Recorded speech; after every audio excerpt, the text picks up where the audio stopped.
The heat in the basement of the Istanbul Archaeology museums was not just a temperature, it was a physical weight. It pressed against the back of Dr. Aris Thorne's neck, smelling faintly of stale tobacco, curing leather, and 2,000 years of decay. Aris adjusted his spectacles, wiping a bead of sweat from his forehead with the back of a dust-streaked glove. He had been in the archives for 6 hours. The museum director, an old friend named Demir, had given him access to the unclassified crate, a wooden box recovered from a smuggler's raid on the Syrian border 3 decades ago. It had sat unopened, collecting dust, labeled simply miscellaneous Hellenistic debris. To most, it was junk. To Aris, a professor of classical history at the University of Chicago, it was a lottery ticket. "Come on," Aris whispered to the empty room. "Give me something." He sifted through the crate. There were shards of common pottery, a rusted Roman buckle, and a handful of indistinguishable coins. He was about to close the lid and admit defeat when his fingers brushed against something cylindrical wrapped in rotting linen. He pulled it out. It was a tube roughly the size of a relay baton, made of bronze that had long since turned the verdant green of oxidation. But it wasn't the metal that made Aris's breath hitch. It was the seal cap. Despite the corrosion, the relief carving on the cap was unmistakable. It depicted a lion head. Not just any lion, the Nemean lion, the personal crest of the Argead dynasty. "Alexander," Aris breathed. The name hung in the silent room like a ghost. His heart began to hammer a frantic rhythm against his ribs. He moved to his workstation, switching on the high-intensity lamp. With the precision of a surgeon, he used a small scalpel to chip away the calcified seal. It cracked with a sharp pop, releasing a puff of air that had been trapped inside since before the birth of Christ. Inside was papyrus. It was brittle, brown, and looked as fragile as a moth's wing. Aris knew he shouldn't touch it with his hands, even gloved ones. He used long tweezers to gently tease the scroll out onto the glass pane.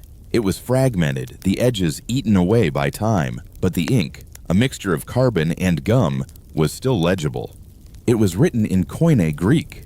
Aris read the script fluently, his eyes darting across the faded lines. Darkness falls upon Babylon. The generals circle like vultures. Perdiccas seeks the body. He seeks the mantle of the God King to secure his throne. Aris paused.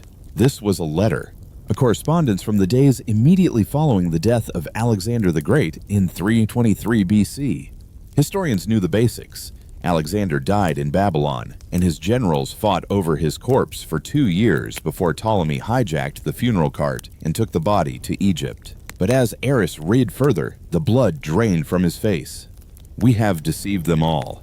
The golden carriage that travels to Memphis carries only a wax effigy. The true vessel, the glass coffin, has been moved. By order of the seer of Siwa, the king must not rest in the open, but in the shadow of the one who betrayed him." Aris sat back, his chair scraping loudly against the concrete floor. The room spun slightly. History said Alexander was buried in Alexandria, but the tomb had vanished centuries ago. This scroll, this Babylon scroll, was claiming that the body in Alexandria had been a decoy, a fake. "The true vessel has been moved," Aris whispered, translating the next line. "Seek the coordinate of the sun and the serpent. The scroll of Babylon is the key, but the map lies in the hands of the keepers in Britannia." Britannia. The British Museum? Aris grabbed his notebook, frantically scribbling down the translation. This changed everything. If this scroll was authentic, every history book in the world was wrong. The lost tomb wasn't lost, it was hidden. And this scroll was the first breadcrumb. He reached for his phone to take a picture, but the heavy iron door of the archive room creaked open. Aris didn't look up immediately. "Demir, you won't believe this. I need a carbon dating crew down here, stat. I think we just found the archaeological equivalent of the Holy Grail." There was no answer. The silence was heavy, charged with a sudden electric tension. Aris turned around slowly. It wasn't Demir. Standing in the doorway was a man who looked entirely out of place in the dusty basement. He wore a tailored charcoal suit that cost more than Aris's annual salary. He was tall, with pale skin and hair the color of steel wool. But it was his eyes that unsettled Aris, cold, flat, and utterly devoid of curiosity. "Dr. Thorne," the man said. His accent was ambiguous, European, polished, indistinct. "I was told the archives were closed for renovation." Eris instinctively stepped between the intruder and the table, shielding the scroll with his body. "Who are you? How did you get past security?" The man smiled, but it didn't reach his eyes. He stepped into the room, closing the heavy door behind him with a definitive thud. "Security is a relative term in this part of the world, Doctor. My name is Kalen. I represent a private trust that has a significant interest in the artifacts of the Macedonian Empire." Eris felt a cold prickle of danger at the base of his spine. "I'm not selling anything." "We aren't buying," Kalen said softly. He took another step forward. "We are reclaiming the cylinder you found. Hand it over." "I don't know what you're talking about," Eris lied, his hand drifting toward the heavy bronze lamp on the desk. "I'm sorting pottery shards." Kalen sighed, a sound of genuine disappointment. "Dr. Thorne, please, we have been tracking that crate since it left Syria. We knew it contained the seal of Perdiccas. We just needed someone with the patience to find it for us. You have saved us a great deal of time." Kalen reached inside his jacket. He didn't pull out a gun, which somehow made the situation more terrifying.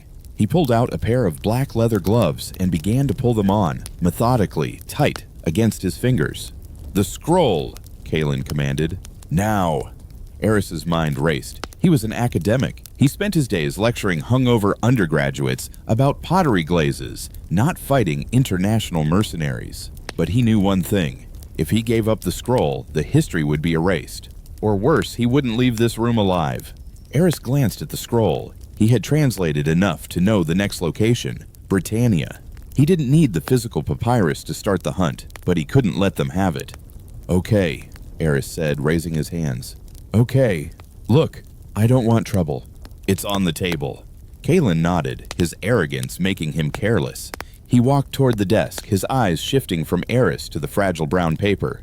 "Wise choice," Kalen murmured. As Kalen reached for the scroll, Eris grabbed the bronze cylinder, the heavy metal tube the scroll had come in, and swung it with every ounce of desperate strength he possessed. Crack! The ancient bronze connected with Kalen's jaw. The man stumbled back, more surprised than hurt, tripping over a stack of crates. "Run!" Eris's brain screamed. He didn't grab the scroll. It was too fragile. It would crumble in a pocket. Instead, he grabbed his phone, which lay on the desk, camera app open, and snapped 3 rapid-fire photos of the text. Then he grabbed the fire extinguisher from the wall bracket. Kalen was already rising, a snarl replacing the polished veneer. He lunged. Eris pulled the pin and squeezed the trigger. A cloud of white chemical powder exploded into the room, blinding Kalen and filling the stagnant air with choking dust. Eris didn't wait. He bolted for the door, slamming his shoulder into the iron frame. He stumbled out into the hallway, his lungs burning. He could hear Kalen coughing and shouting commands into a radio behind him. "He has the data. Seal the exits. East wing." Eris sprinted. He knew the layout of the museum better than he knew his own apartment. He bypassed the main elevator, knowing they would be watching it. Instead, he kicked open the door to the service stairwell. He took the stairs 2 at a time, his boots clanging against the metal. He needed to get to the public area. Witnesses, tourists, safety. He burst out onto the ground floor, emerging from behind a display of Ottoman armor. The main hall was filled with the low hum of tourists. Eris slowed his pace, trying to blend in, tucking his phone deep into his pocket. His heart felt like it was going to bruise his ribs. He made for the exit, head down. He was 10 feet from the glass doors and the bright Istanbul sunlight when he saw them. 2 men in dark suits stood by the turnstiles, scanning the crowd. They weren't museum security. They were with Kalen. Eris stopped. He looked left, the gift shop. He ducked into the shop, grabbing a tacky baseball cap emblazoned with "I love Istanbul" and jamming it onto his head. He exited through the side door that led to the museum gardens. He didn't stop moving until he was deep in the chaotic labyrinth of the Grand Bazaar, surrounded by the smell of roasting chestnuts and the shout of carpet sellers. Eris leaned against a stone wall, gasping for air. He pulled out his phone. His hands were shaking so badly he nearly dropped it. He opened the gallery. The 3 photos were blurry, but legible. The true vessel has been moved. The map lies in the hands of the keepers in Britannia. He had the clue, but he had also kicked a hornet's nest. His phone buzzed. A text message from an unknown number. "You can run, Dr. Thorne, but you cannot hide from history. We will see you in London."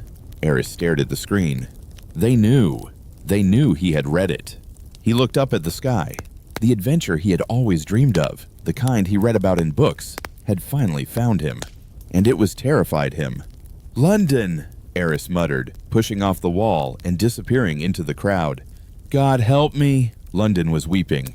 A relentless cold drizzle washed over Great Russell Street, turning the black taxis into blurring streaks of light. Dr. Eris Thorne stood under the imposing Greek Revival portico of the British Museum, the collar of his coat turned up against the chill. He hadn't slept in 30 hours. The flight from Istanbul to Heathrow had been a blur of paranoia. Every flight attendant looked like an assassin. Every turbulence felt like sabotage. He checked his watch, 7:00 p.m. The museum was technically closed to the public, hosting a private gala for the donors of the new Assyrian exhibit. Eris adjusted his borrowed tuxedo. He had bought it off a rack at a thrift shop in Camden an hour ago. It smelled faintly of mothballs, but it would get him past the velvet rope. He didn't have a ticket, but he had something better. A text message from Dr. Elena Vance, the senior curator of the Department of Egypt and Sudan. Side entrance, north loading dock. "Don't make me regret this, Eris." Eris took a deep breath, scanning the street one last time. He saw a black sedan parked 2 blocks down, engine idling, lights off. It might have been nothing. It might have been Kalen. He ducked his head and moved toward the side of the building. Inside, the museum was a cavern of shadows and echoes. While the gala buzzed with champagne and laughter in the great court, the back hallways were silent. Elena Vance was waiting by the freight elevator. She was a striking woman with sharp features, dark hair pulled back in a severe bun, and eyes that could dissect a lie from 50 paces. She wore a silk evening gown that looked out of place amidst the crates and packing foam. "You look like you've been dragged backward through a war zone," Elena said, her British accent clipping the vowels. She didn't offer a hug. "Nice to see you too, Elle." Eris managed a weak smile. "Thanks for letting me in." "I shouldn't have. If the board finds out I'm sneaking in a fugitive, and don't deny it, Eris, I saw the news report about the gas leak at the Istanbul Museum. My career is over." She crossed her arms. "Talk. Fast." Eris pulled out his phone and showed her the photos of the Babylon scroll. "It's real, Elena. The tomb in Alexandria is a decoy. Alexander isn't there. He never was." Elena squinted at the small screen, her skepticism warring with her curiosity. As a historian, she wanted to laugh. As an expert, she saw the syntax of the Koine Greek. "The keepers in Britannia," she read aloud, translating the pixelated text. "Eris, this is madness. Britannia could mean anywhere in the UK. Why come here?" "Because of the date," Eris said, his voice hushed. The scroll mentions a map moved by the keepers. The term keeper was the official title for the department heads of the British Museum until the late 20th century. But look at the symbol at the bottom. He zoomed in, a small stylized owl. Elena's eyes widened. "The Athenaeum Club? No, that's the crest of the Society of Dilettanti, the aristocrats who funded the early excavations." "Exactly," Eris said. "In 1802, after the British defeated the French in Egypt, they seized the Rosetta Stone and something else, something that wasn't cataloged. I checked the old acquisition logs online on the flight over. There is a gap in the inventory labeled Collection X Alpha. It was stored in the private reserve." "The private reserve is a myth, Eris. It's a ghost story we tell interns." "Is it?" Eris pressed. "You're the senior curator. You have the master key card. Just take me to the sub-basement archives. If I'm wrong, I'll turn myself in. I'll admit I'm crazy." Elena looked at him. She saw the desperation in his eyes, but also the fire. It was the same look he'd had in grad school, right before he proved a tenured professor wrong about the location of Troy. "Fine," she sighed, turning toward the keypad. 20 minutes, then I'm calling security." "Unsolved." Then the sub-basement was colder than the street outside. It smelled of old paper and preservation chemicals. The only light came from the fluorescent strips flickering overhead, casting long, dancing shadows between the rows of metal shelving. "If this Collection X Alpha exists," Elena whispered, her voice echoing slightly, "it would be in the founding section, aisle 4. They moved quickly. Eris felt the weight of the building above him, millions of artifacts, thousands of years of history, all pressing down. "Here," Elena pointed. It was a rusted metal cabinet set apart from the modern climate-controlled units. The label was handwritten in fading ink. Acquisitions 1801, 1805. Classified. "The lock is archaic," Eris muttered. He pulled a tension wrench from his pocket, a habit he'd picked up on digs in unstable regions where keys often went missing. "You're breaking and entering in the British Museum," Elena hissed, looking over her shoulder. "I am definitely going to prison." "We're just borrowing knowledge," Eris said. The lock clicked. He pulled the heavy drawer open. It groaned. Inside, there were no gold statues or jewels, just a single leather-bound ledger and a small wooden box. Eris opened the ledger. The pages were vellum. He flipped to the year 1802. Item 45, the Stone of Rosetta. Public display. Item 46, the sarcophagus of Nectanebo II. Public display. Item 47, the Eye of the King. Restricted. The Eye of the King, Eris breathed. He reached for the wooden box. He opened it. Inside, nestled in black velvet, was a gemstone. It was a ruby, uncut, roughly the size of a walnut. But it wasn't the gem that mattered. It was the gold setting. It was etched with microscopic coordinates. "It's a star chart," Elena realized, leaning in, her skepticism vanishing. "These aren't geographic coordinates. They're celestial. Eris, this points to a specific time and place." "The Alexandria cipher," Eris said. "We need to align this with." The sound was unmistakable. It was the safety catch of a pistol being disengaged. Eris and Elena froze. "Dr. Thorne," a smooth voice drifted from the end of the aisle. "I must say, your resourcefulness is becoming inconvenient." Eris turned slowly. Standing at the end of the aisle, silhouetted against the harsh light, was Kalen. He wasn't alone. Two men in tactical gear stood behind him. They held suppressed submachine guns. "How did you get in?" Elena demanded, her voice shaking but authoritative. "This is a secure facility." "We own the security company, my dear," Kalen said, walking forward. The tap of his dress shoes on the concrete was rhythmic, terrifying. "The British Museum has been hemorrhaging money for years. The trust I work for has been generous." He stopped 10 feet away, extending a gloved hand. "The ruby, Doctor, and the ledger. No fire extinguishers this time, I'm afraid." Eris looked at the ruby in his hand. Then he looked at Elena. He saw the fear in her eyes, but he also saw her hand slowly moving behind her back toward the heavy fire alarm lever on the wall. "You're not here for history," Eris said, stalling. "You don't care about Alexander. What is it? Bioweapons? Ancient tech?" Kalen laughed, a dry, humorless sound. "Always so small-minded. Alexander conquered the world before he was 30. He didn't do it with just spears and shields. He found something in the east. We intend to finish what he started." "Now, Elena," Eris shouted. Elena slammed her hand down on the lever. Clang, clang, clang, clang. The fire alarm shrieked, a deafening mechanical wail. The halon gas suppression system hissed, preparing to dump oxygen-sucking gas into the room to protect the papers from fire. "Run!" Eris grabbed Elena's hand. They didn't run away from Kalen. They ran through the shelves. Eris shoved a rolling stack of books with his shoulder. The heavy metal wheel turned, and the massive shelving unit groaned, sliding across the track and slamming into the aisle where Kalen stood. Kalen cursed, jumping back as the shelves collided, blocking his path. "Shoot them!" Kalen roared. Bullets chewed into the metal archives. Sparks flew. Papers exploded into confetti. Eris and Elena sprinted toward the emergency exit at the far end of the basement. The air was filling with white gas. "Up the stairs to the great court!" Eris yelled over the alarm. They burst through the stairwell door, lungs burning. They scrambled up 3 flights of concrete stairs, emerging into the service corridor behind the Egyptian sculpture gallery. They burst out into the main hall. The gala was in chaos. The alarm had triggered the evacuation protocols. Wealthy donors in tuxedos and gowns were streaming toward the exits, confused and panicked. "Blend in," Elena said, smoothing her dress.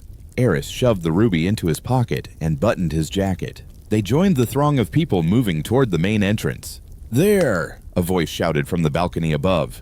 Eris looked up. One of Kalen's men was on the upper walkway, raising his weapon. He couldn't shoot into the crowd. Too many witnesses, too much press.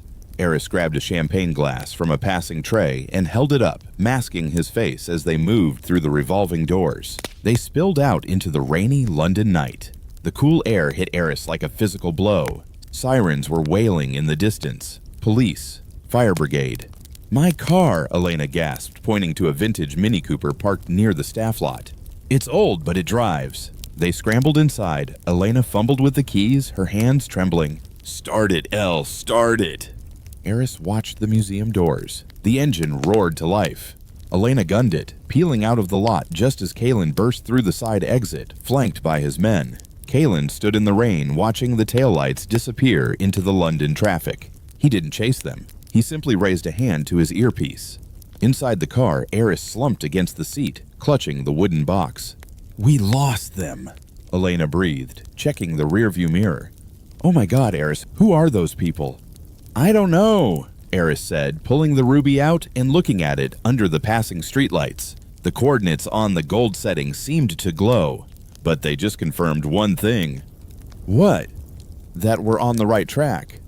Eris looked at the gem. "Elena, do you know how to read celestial navigation charts?" "I wrote my thesis on ancient astronomy," she said, shifting gears. "Where are we going?" Eris looked at the coordinates again. He cross-referenced them mentally with the riddle from the scroll. The sun and the serpent. "The airport," Eris said. "We need to go to where the Ptolemies began. We're going to Alexandria." Ulcini. The red-eye flight from Heathrow to Cairo, followed by a jarring connecting hop to Borg El Arab, had left Eris Thorne feeling brittle. His eyes felt filled with sand, and the adrenaline crash from the British Museum heist had been replaced by a vibrating, low-level paranoia. They sat in the back of a battered yellow taxi, careening along the Corniche of Alexandria.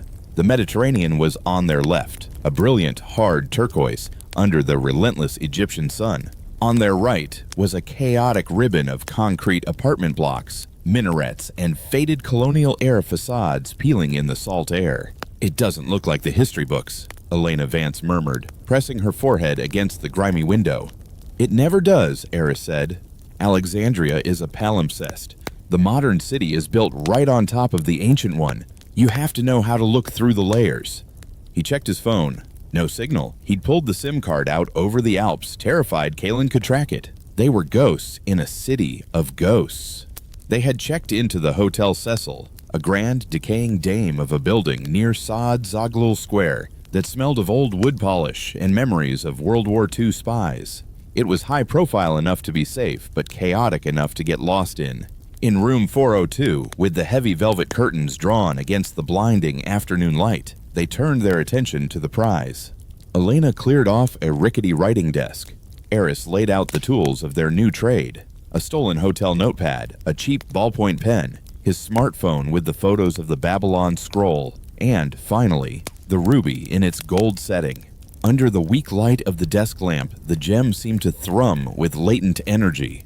"Okay, Elle," Eris said, rubbing his face. "You're the celestial navigation expert. What am I looking at?" Elena pulled up a chair, sliding her reading glasses onto her nose. She used the macro lens setting on Eris's phone to magnify the minuscule etchings on the gold band surrounding the ruby. "It's elegant," she whispered, her exhaustion momentarily forgotten in the face of the academic puzzle. "It's not standard Greek cartography. It's a hybrid system. See these 3 points here?" She pointed to microscopic pinpricks on the screen. "Alpha, beta, gamma." Eris read the tiny Greek letters next to them. "They correspond to stars," Elena explained, her mind shifting into lecture mode. "Alpha Canis Majoris, Sirius, the dog star, crucial to the Egyptian calendar. Beta Orionis, Rigel, and this one, Alpha Leonis, Regulus, the heart of the lion." "The lion," Eris murmured, thinking back to the seal on the scroll tube in Istanbul. "Alexander's symbol. It's a triangulation," Elena said, frowning as she tapped calculations into her phone's calculator app.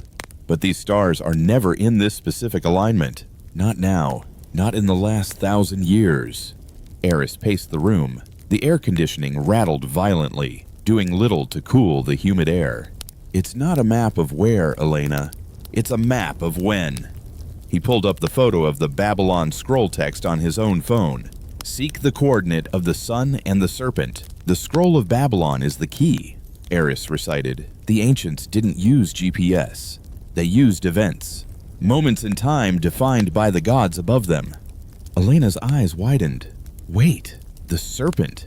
In the Ptolemaic period, the serpent wasn't just a symbol of royalty, the Urius cobra. It was associated with a specific event. The end. Cleopatra, Eris said, the realization hitting him like a physical blow. The last pharaoh. She died by the bite of an asp. A serpent. August 12, 30 BC. Elena said instantly. The day Octavian conquered Alexandria. The day the Ptolemaic dynasty fell.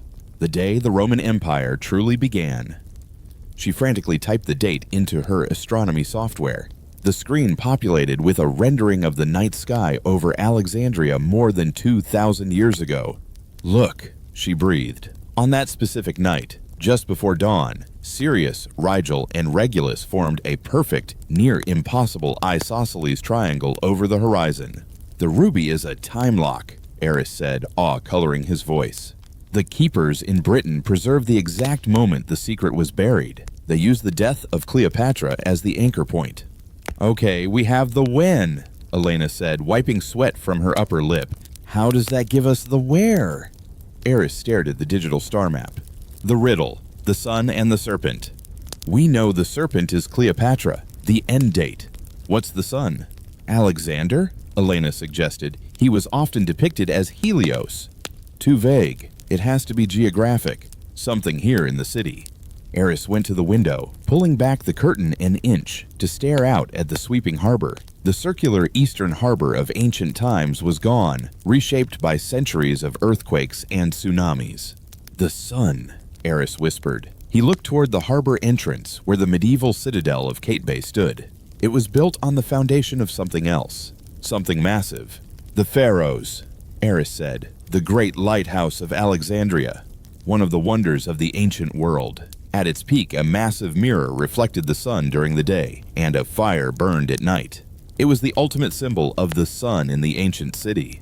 Elena was already moving. She spread out a modern tourist map of Alexandria on the bed, then overlaid it with the translucent printout of the ancient city grid, the grid of Dinocrates that she had prepped in London.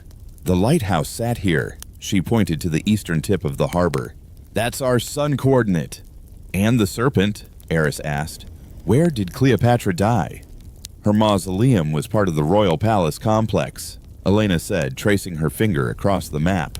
Most of it is underwater now, sunk into the harbor by earthquakes in the 4th century AD. Right about here, the Anti-Rhodos Island sunken district. She marked the 2 spots on the ancient grid. Now what? She asked. Eris looked at the ruby again. He looked at the triangle of stars. The ruby isn't just a star chart. It's a geometric key. We have to overlay that celestial triangle onto the terrestrial map, using the sun and the serpent as 2 of the corners. Elena saw it immediately. If the lighthouse is Sirius and Cleopatra's tomb is Rigel, she sketched the triangle onto the map of ancient Alexandria. The third point of the triangle, the star Regulus, the lion's heart, landed deep within the ancient city's royal quarter. It didn't land on a tomb. It didn't land on a palace. It landed in the middle of a dense, rectangular complex labeled on the ancient map.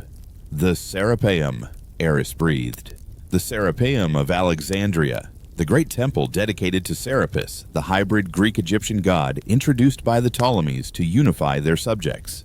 It had been more than a temple. It was a fortress, and it housed the daughter library, the overflow collection of the Great Library of Alexandria. It was destroyed by Christian zealots in 391 AD, Elena said, her voice hollow. Eris, there's nothing left there but a single Roman column, Pompey's Pillar. It's a tourist trap surrounded by a slum. That's what's above ground, Eris corrected. But the Serapeum had massive subterranean galleries, catacombs for sacred Apis bulls.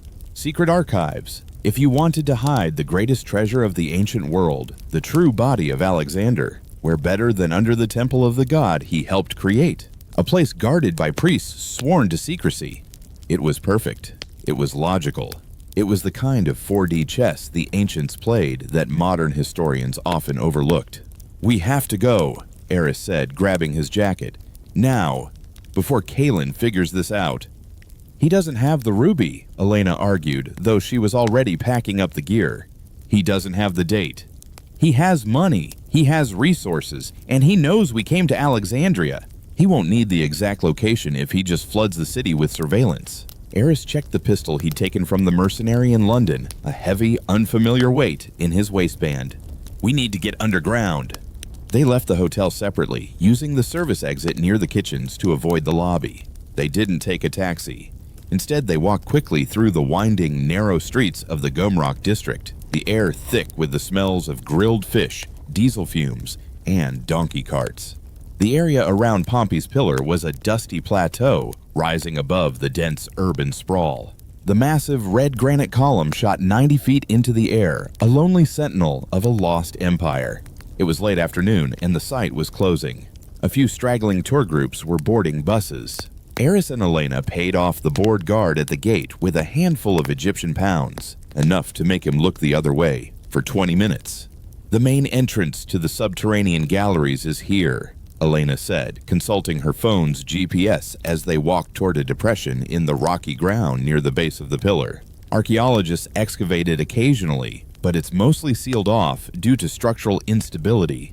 They found the entrance. It was barred by a heavy, rusted iron gate secured with a modern padlock. Eris looked around. The site was deserted. The shadows were lengthening. He pulled out the tension wrench he'd used at the British Museum. "You're getting too good at that," Elena noted nervously. "Necessity is the mother of felony," Eris grunted, working the pick into the keyway. The padlock sprang open with a rusty clack. They pulled the gate open just wide enough to squeeze through. A blast of cool, stale air hit them, smelling of damp earth and limestone. Steps cut into the bedrock led down into pitch blackness. Eris clicked on a high-powered tactical flashlight. The beam cut through the gloom, revealing a long, sloping corridor lined with empty niches carved into the walls. "The catacombs of the Serapeum," Elena whispered, her voice echoing weirdly in the confined space. "Eris, this is incredible." "Save the awe for later," Eris said, starting down the stairs. "We need to find the central hypogeum. If the cipher is correct, the entrance to the true tomb should be hidden somewhere in the primary temple foundations beneath us." They descended 50 feet, the sounds of modern Alexandria fading away, replaced by the crunch of their boots on millennia of dust. The air grew heavier, harder to breathe. They reached a T-junction at the bottom of the stairs. Eris swung the flashlight beam left, then right. The tunnels stretched out into darkness in both directions, vast and maze-like. "Which way?" Elena asked. Eris pulled out the ruby. Even here, underground, he hoped it might offer a clue. He held it up. Suddenly, a noise echoed from the tunnel behind them.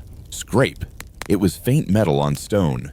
The sound of the iron gate they had just passed through being opened further. Eris killed the light instantly. Absolute darkness swallowed them. The silence that followed was terrifying, broken only by their own ragged breathing. Then, a voice echoed down the stone corridor. It was calm, smooth, and chillingly familiar. "A brilliant deduction, Dr. Thorne. The geometry of the date. Very clever. Kalen." Light flooded the top of the stairs. 3 silhouettes appeared against the bright entrance. "You led us right to the doorstep," Kalen called out, his voice reverberating off the limestone walls. "Now, be a good academic and show us the way in." Aris grabbed Elena's arm in the dark.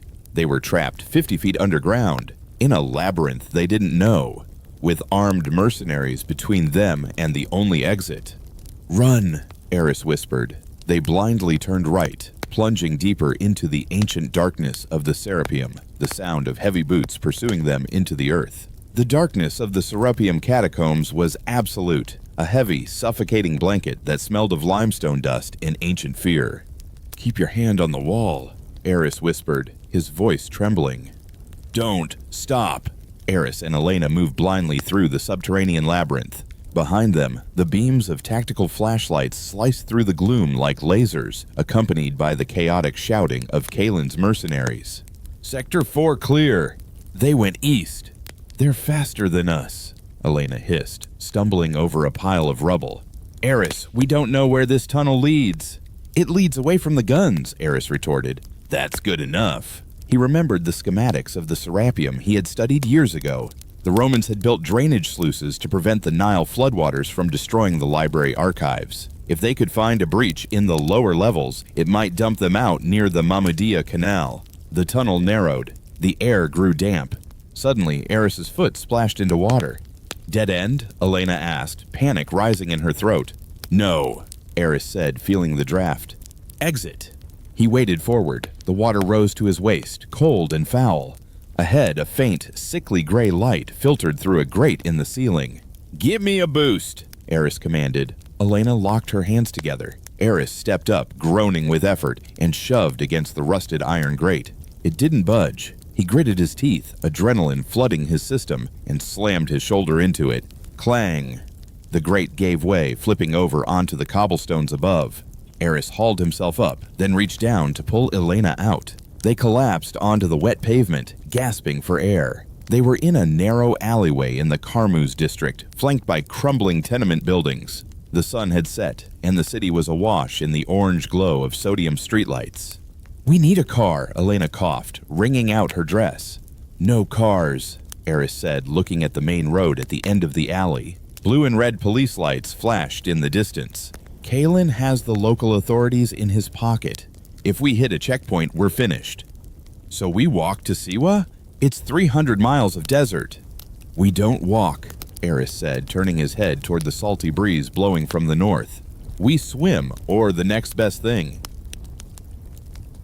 30 minutes later, the eastern harbor of Alexandria was a chaotic tapestry of bobbing fishing boats, luxury yachts, and rusted trawlers. The citadel of Kate Bay loomed in the distance, a dark silhouette against the purple sky. Eris and Elena crouched behind a stack of crates on the commercial pier. Eris was scanning the waterline. "There," he pointed. It wasn't a yacht. It was a Zodiac Hurricane, a rigid-hull inflatable boat with twin outboard motors, the kind used by smugglers or special forces. It was moored at the end of a private jetty, bobbing aggressively in the chop. "Eris, I can't hotwire a boat," Elena whispered. "You don't have to. The keys are in the ignition. Look at the cooler on the deck. The owners are grabbing dinner." They moved. They sprinted across the open concrete of the jetty, keeping low. Eris vaulted into the pilot's seat while Elena untied the mooring lines. "Hey!" a voice shouted from the dock. Two men in leather jackets were running toward them, dropping takeout bags. One of them reached for a holster. "Go, go, go!" Eris yelled. Elena jumped in, tumbling to the floorboards. Eris slammed the throttle forward. The twin 250 horsepower engines roared like waking dragons. The bow of the Zodiac pitched up violently, nearly throwing Eris overboard. The boat surged forward, churning the black water into white foam. A gunshot cracked. A spark danced off the engine cowling. "Get down!" Eris shouted, spinning the wheel. The Zodiac drifted hard, spraying a wall of water back at the dock, and then they were accelerating toward the harbor mouth. "Are you hit?" Eris screamed over the wind and engine noise. "I'm fine," Elena yelled back, crawling to the co-pilot seat. "Where are we going?" "West." Eris checked the compass. "If we hug the coast, we can land near El Alamein. From there, we cut inland to the oasis." They sped past the Kate Bay Citadel, the ancient fortress, blurring by. They hit the open Mediterranean, and the water changed from the calm harbor chop to rolling 6-foot swells. The Zodiac launched off the crest of a wave, slamming down with a bone-jarring thud. "Eris!" Elena grabbed his shoulder, pointing aft. "We have company!" Eris looked back. Emerging from the shadow of the citadel was a sleeker, larger shape. A cigarette racing boat, long and predatory, its searchlights sweeping the water. The roar of its engines was a low, menacing thrum that vibrated in Eris's chest. "Kalen," Eris cursed. He must have had teams watching the harbor. The pursuit boat was faster, much faster. Within minutes, it was closing the gap, its searchlight blinding them. Thwip, thwip. Bullets hit the water around them, little geysers of spray erupting in the moonlight. "They're shooting at us!" Elena screamed. "Drive!" Eris shoved Elena toward the wheel. "Keep it steady into the waves." "What are you doing?" "Improvising." Eris scrambled to the back of the Zodiac. He opened the storage locker. Flares, a first aid kit, a coil of rope, and a heavy anchor. The pursuing boat was less than 50 yards behind them now. Eris could see a man on the bow, leveling a rifle. Eris grabbed the flare gun. He loaded a red cartridge. "Hard left," Eris screamed. "Into the ruins!" "What ruins?" Elena yelled, but she yanked the wheel. "The sunken palace, do it!" Elena swung the boat violently to port. They were entering the shallow waters near the Antiridos Island sunken district, the very place they had identified on the map earlier. The water here was treacherous, littered with submerged sphinxes, columns, and massive stone blocks from Cleopatra's palace. The Zodiac, with its shallow draft, skimmed over the dark shapes lurking beneath the surface. The cigarette boat, deeper and heavier, couldn't turn as fast. It swerved to follow, its engines screaming. Eris braced himself against the roll bar. He aimed the flare gun not at the boat, but at the water directly in front of the pursuing vessel's windshield. He pulled the trigger. The flare exploded with a blinding magnesium hiss, skipping off the water and detonating in a shower of red sparks right across the bow of the enemy boat. The pilot of the chase boat flinched, blinded by the sudden red glare. He jerked the wheel. Crunch! The sound was sickening. Fiberglass meeting ancient granite. The chase boat had slammed into the submerged pedestal of a Ptolemaic statue. The impact tore the hull open. The boat vaulted into the air, engines whining in protest, before crashing down into the water in a tangle of wreckage and steam. Eris lowered the flare gun, breathing hard. Did we just sink them with a piece of Cleopatra's palace?" Elena asked, her voice high with disbelief. "History fights back," Eris muttered. He climbed back to the pilot's seat, taking the wheel from Elena. Her hands were shaking uncontrollably. "You okay?" he asked softly. "I'm a museum curator, Eris," she said, staring back at the burning wreck in the distance. "I organize exhibits. I don't engage in naval warfare." "You're doing great," Eris lied. He throttled back, bringing the Zodiac off the plane. They were alone in the dark Mediterranean now, the lights of Alexandria fading into a glow on the horizon. The adrenaline was fading, replaced by a cold, aching exhaustion. "We can't go back," Eris said, steering the boat west, parallel to the coastline. "Kaelin knows we know. The race to Siwa just started." Elena pulled the wooden box containing the ruby from her pocket, checking to ensure it was safe. "The Oracle of Siwa," she said. "The place where Alexander asked Amun if he would rule the world. And where he was told he was a god," Eris added. If the scroll is right, the Oracle didn't just give him a prophecy, it gave him a grave. The Zodiac cut through the black waves, a tiny speck in the vast ocean, carrying two fugitives and the secret of the greatest king who ever lived toward the burning sands of the Libyan desert. Eris looked at the fuel gauge. Half a tank, enough to get them to the smuggling coves near Marsa Matruh. From there, it was a truck, a bribe, and 200 miles of the most hostile terrain on Earth. "Get some sleep, El," Eris said, the wind whipping his hair. "Tomorrow we hit the desert." The desert did not welcome them. It tolerated them. For 8 hours, the battered 1990 Land Rover Defender had rattled its way south from the coast, traversing a landscape that looked less like Earth and more like the surface of Mars. The road was a singular black vein cutting through the Great Sand Sea, an endless ocean of undulating dunes that shifted from bleached bone white to deep ochre under the punishing Egyptian sun.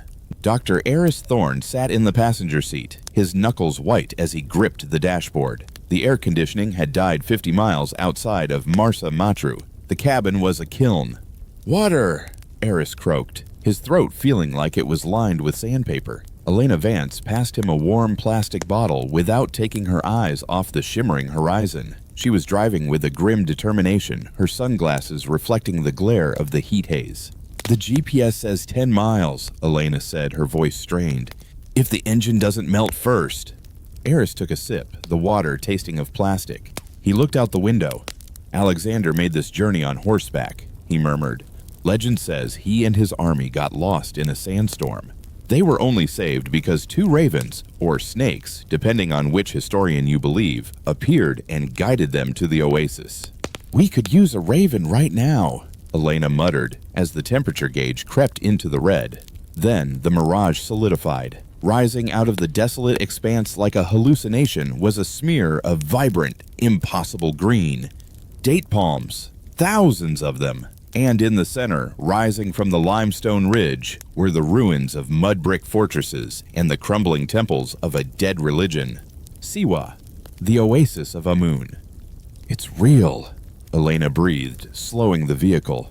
The isolation of the place was palpable. Siwa was an island in a sea of sand, culturally distinct from the rest of Egypt. It was a place where Berber traditions held strong, and where the ancient gods had lingered long after the rest of the world converted to cross and crescent. They drove past the salt lakes, blindingly white pools that looked like ice, and into the town square. It was quiet. The sun was beginning its descent, casting long, bruised shadows across the dust. They abandoned the overheating Land Rover near the base of the central hill. Their destination wasn't the town. It was the ruin perched atop the rock of Agurmi, the temple of the oracle. "This is where he became a god," Eris said, slinging his pack over his shoulder. The weight of the moment hit him harder than the heat. In 331 BC, Alexander walked up this path as a king. He walked down as the son of Zeus Ammon. And 2 years later, Elena added, checking the perimeter for any sign of Kalen's men, he was dead. They began the climb. The path was steep, worn smooth by millions of pilgrims over 2,000 years. The wind picked up as they ascended, a hollow, whistling sound that whipped through the eroded columns. The temple of the oracle was a shell of its former glory. The roof was gone, the walls cracked, but the inner sanctum, the Holy of Holies, remained. Eris stepped into the stone chamber.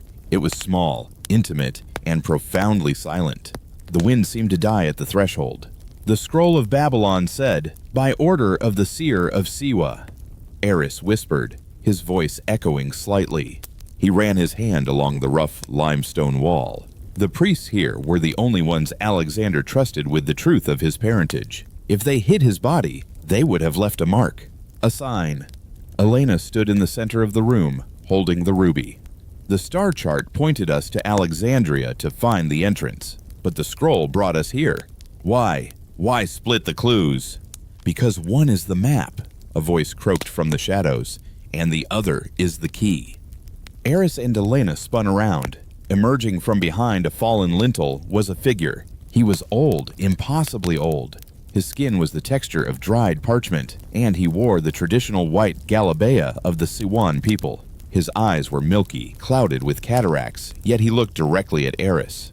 "Who are you?" Eris asked, stepping in front of Elena.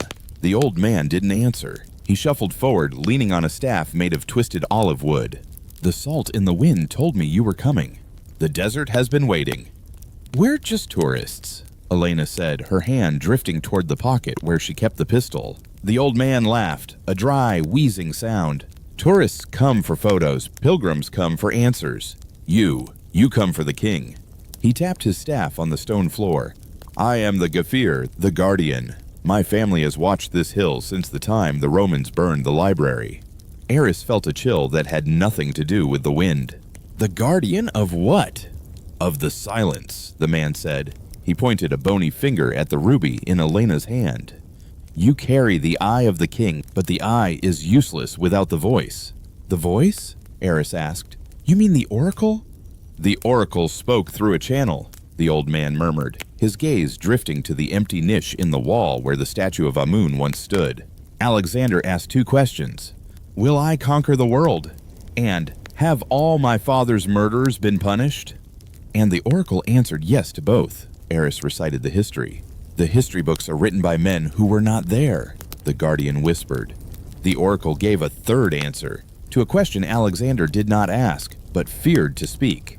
The atmosphere in the ruins shifted. The shadows seemed to lengthen, stretching toward them like grasping fingers. The line between the past and present felt dangerously thin. "What was the answer?" Elena asked softly. "You shall find rest only where the sun dies, beneath the feet of the betrayer." Eris froze. The betrayer. The scroll mentioned that, in the shadow of the one who betrayed him. "Who betrayed Alexander?" Elena asked. "Cassander? Ptolemy? Antipater?" "No," Eris realized, his mind racing through the mythology. "Not a general, a god." He looked up at the sky. The sun was setting, painting the desert in violent shades of violet and blood orange. "In Greek mythology," Eris said, speaking faster now, "who betrayed Zeus? Who stole fire from the gods and gave it to man, only to be punished for eternity?" "Prometheus," Elena said. "And where was Prometheus bound?" Eris asked. To a rock, a mountain. He turned to the north, looking out from the temple ruins toward the other prominent limestone hill in the oasis. It was honeycombed with caves. Gebel al-Mada, the guardian said, nodding slowly. The mountain of the dead. Prometheus isn't Egyptian, Elena argued. Why would they use a Greek myth here? Because Alexander was syncretic, Eris explained. He blended Greek and Egyptian beliefs. To the Greeks, he was the son of Zeus. To the Egyptians, he was the son of Amun. But in his heart, he was a man afraid of being forgotten. Eris looked at the specific way the setting sun hit the temple of the oracle. The light streamed through a narrow, purposeful gap in the western wall, an architectural feature designed thousands of years ago. A beam of pure golden light shot across the oasis, bridging the gap between the temple of the oracle and the mountain of the dead. The sun connects them, Eris breathed. The oracle speaks to the dead. He watched the beam of light. It didn't hit the main entrance of the mountain of the dead. It hit a specific isolated ridge on the eastern face, a place that looked like solid rock. But as the light hit it, a shadow formed. A shadow cast by a natural rock formation that looked unmistakably like a plunging eagle, the bird of Zeus tearing at something. The liver, Eris whispered. Prometheus's punishment. The eagle eating his liver. The old man stepped back into the shadows. The door is open only while the sun bleeds. You have minutes. Wait, Eris turned to the guardian.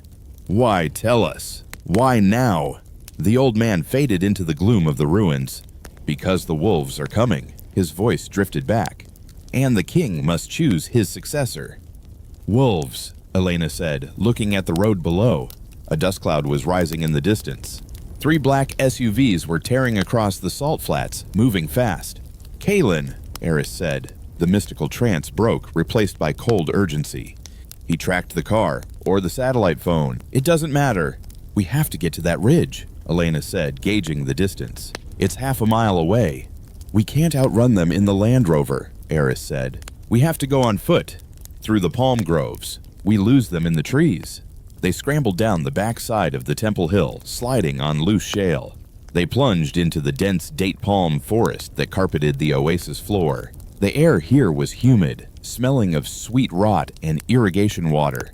They ran. Behind them, the sound of engines grew louder, then stopped. Car doors slammed. Voices shouted commands in Russian and English. Fan out. They are in the grove. Eris and Elena wove through the trees, leaping over irrigation ditches. The sun was dipping lower. The beam of light hitting the mountain was fading, turning from gold to a dull copper. Faster! Eris gasped. If the light goes, we lose the mark. They burst out of the tree line at the base of the mountain of the dead. The limestone hill rose sharply before them, riddled with the tombs of ancient Roman and Egyptian nobles. There, Eris pointed. High up on the eastern face, the shadow of the eagle was fading. It pointed to a section of rock that looked undisturbed. They scrambled up the scree slope. Their hands were cut by sharp rocks, their lungs burning in the dry air. Bullets began to snap against the limestone around them. Thwack! Thwack! They see us! Elena yelled, scrambling behind a boulder. Eris didn't stop. He crawled toward the shadow. Cover me! Elena pulled her pistol, resting it on the rock. She fired 2 shots blindly toward the tree line below, forcing the pursuing mercenaries to duck. Eris reached the spot. It was a smooth patch of limestone. There was no handle, no lever. It's a dead end, he screamed in frustration. Use the eye, Elena shouted, firing another round. The ruby! Eris looked at the wall. There was a small circular indentation in the rock, filled with sand. It looked like a natural erosion mark. He frantically scraped the sand away with his fingernails. Underneath, the stone was carved with a symbol, the star of the Argid dynasty. The sun was half gone. The light was dying. Eris jammed the gold-set ruby into the indentation. It fit perfectly. Nothing happened. Eris! Elena screamed. The mercenaries were advancing up the hill. It's not turning! Eris yelled. He looked at the setting sun. The light was hitting the ruby, refracting through the gem. The red light of the ruby hit a specific point on the rock face next to it, a point that looked solid, but under the red spectrum light, a hidden seam became visible. Photosensitive minerals in the paint used to camouflage the door. It's not a key, Eris realized. It's a lens. He pushed on the rock exactly where the red light hit. With a deep, grinding groan that vibrated through the mountain, a slab of stone 5 feet tall pivoted inward. Inside! Eris grabbed Elena's hand. They dove through the opening, just as a hail of automatic gunfire chipped the stone where they had been standing. Eris slammed his shoulder against the internal counterweight mechanism. The stone slab groaned again, swinging shut with a heavy, final thud. Darkness swallowed them instantly. The sounds of the outside world, the gunfire, the wind, the shouting, were cut off as if a mute button had been pressed. They lay on the cold stone floor, panting. "We made it," Elena whispered, her voice trembling. Eris clicked on his flashlight. The beam cut through the dust. They weren't in a natural cave. They were standing at the top of a perfectly cut, square, spiraling staircase that descended deep into the bowels of the earth. The walls were covered in Greek frescoes, the colors as vibrant as the day they were painted. "The hidden chamber," Eris said, standing up and brushing the dust from his knees. He looked down into the abyss. "We just left the world of the living, Elena." He shone the light on the wall next to them. There was an inscription in Greek. "Here ends the conquest. Here begins the return." "Kalen can't open the door without the ruby," Eris said, pocketing the gem. "But he has explosives. We have an hour, maybe 2, before they blow that door." "Then we better find what we came for," Elena said, staring down the stairs. Eris took the first step down. The air that rose to meet them was cool, dry, and smelled of myrrh and cedarwood, the scent of mummification. "Welcome to the underworld," Eris whispered. The silence was the first thing to hit them. It wasn't just a lack of noise, it was a physical weight, a pressure that pressed against the eardrums. The heavy stone door had sealed them off from the Siwa wind, the gunfire, and the 21st century. Eris clicked his tactical flashlight to its highest setting. The beam cut through the stagnant air, illuminating a spiral staircase cut directly into the living limestone. It wound downward into a throat of darkness that seemed to have no bottom. "The air," Elena whispered, her voice trembling slightly. "It's breathable?" "Vents," Eris said, shining the light on small diagonal shafts cut into the ceiling. "Ancient engineering, the same airflow technology used in the Great Pyramid. It keeps the moisture out and the air moving. But don't breathe too deep. We don't know what kind of fungal spores are down here." He pulled a scarf over his nose and mouth. Elena did the same. "Kalen has explosives," Elena reminded him, her eyes darting to the sealed door above them. "How long until they blast through?" "The stone is 3 feet thick," Eris estimated. "An hour, maybe less if they have shaped charges. We have to move." They began the descent. The steps were narrow, steep, and worn smooth in the center, not by feet, Eris realized with a shudder, but by something being dragged down, the sarcophagus. As they descended, the temperature dropped. The frescoes on the walls changed. At the top, they depicted Egyptian scenes, offerings to Amun, the journey of the sun barge. But as they went deeper, the art shifted. The style became distinctly Hellenistic. Muscular figures in bronze greaves, the long sarissa pikes of the Macedonian phalanx, a battle scene showing a young king with golden hair charging a Persian chariot. "We are walking back in time," Eris murmured. "Top layer Egyptian, bottom layer Greek. It's a literal stratigraphy of his empire." After descending what felt like 20 stories, the stairs ended abruptly. They stood in a rectangular antechamber. It was vast, hewn from the bedrock. The floor was a checkered grid of black basalt and white marble. At the far end, a massive double door made of cedar wood, miraculously preserved in the dry desert air, stood barred. But between them and the door lay the floor. "Wait!" Eris grabbed Elena's arm just as she was about to step onto the tiles. "What?" "Look at the dust!" Eris crouched low, shining the light across the floor. The dust layer was uniform except for a few tiny disturbances near the walls. "This isn't a dance floor," Eris said. "It's a kill box." He picked up a loose piece of limestone from the stairs and tossed it onto a white tile 3 feet in front of them. Clack! The stone hit the tile. Instantly, with a sound like a cracking whip, a bronze spear tip shot up from the center of the tile, skewering the air where a human leg would have been, before retracting with a metallic shh. Elena scrambled back. "Jesus!"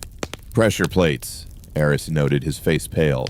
"Mechanical tension springs. They've likely been reset by gravity for 2,000 years. How do we cross? Elena shone her light around the room. There's no pattern, it's just black and white tiles. There is always a pattern, Eris said, stepping closer to the edge, careful not to touch the tiles. This is Alexander's tomb. The architect would have designed the security based on Alexander's mind, his tactics. He looked at the murals on the side walls. To the left, the Battle of Gaugamela. To the right, the Battle of the Hydaspes. The Phalanx, Eris whispered. The Macedonian phalanx was an impenetrable wall of spears. If you walked into it, you died. But Alexander didn't just use infantry. He used the heteroi, the companion cavalry, Elena recalled from her history books.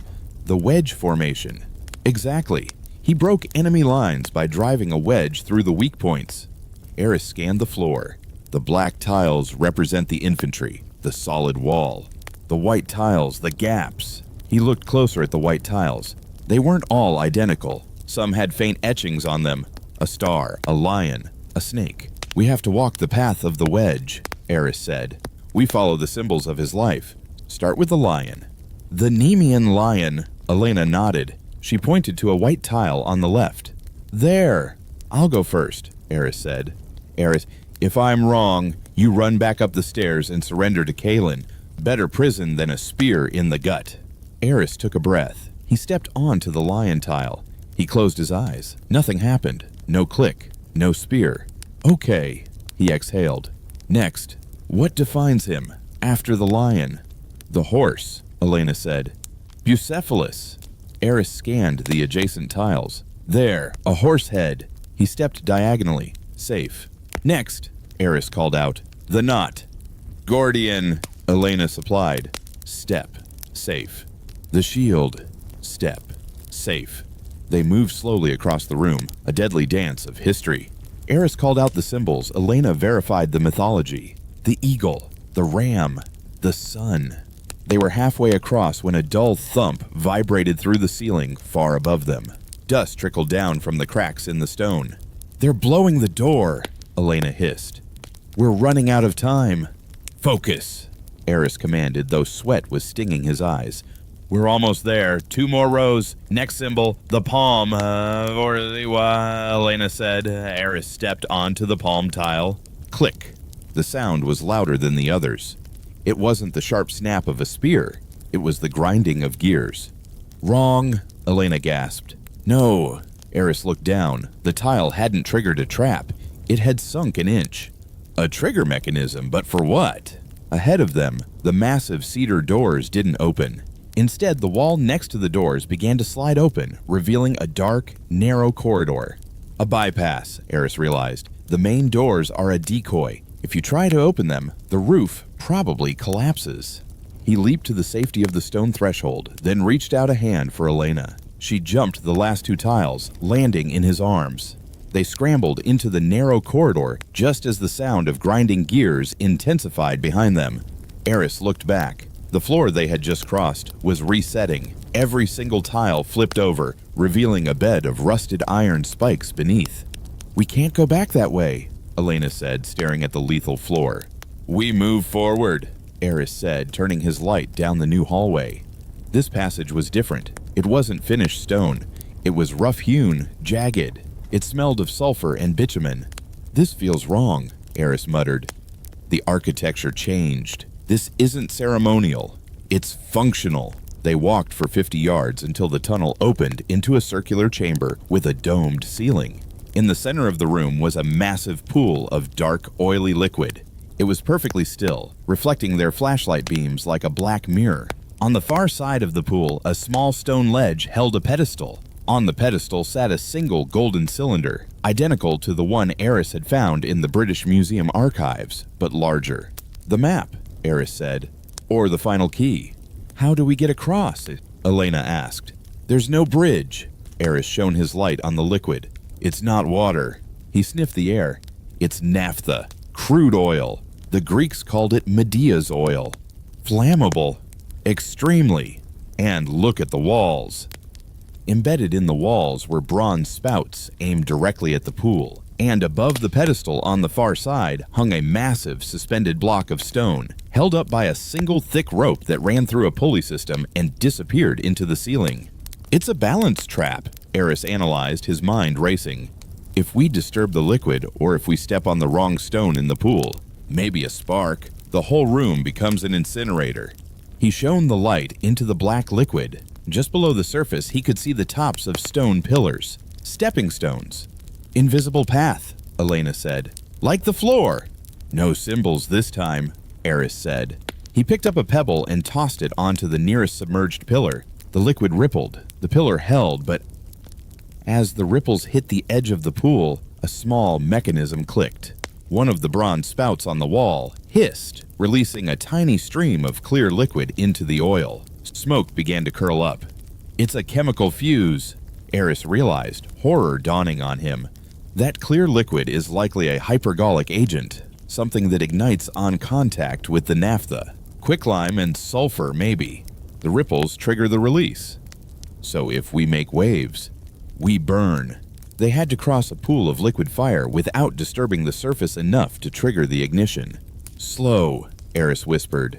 "We have to move incredibly slow. Displace the fluid gently."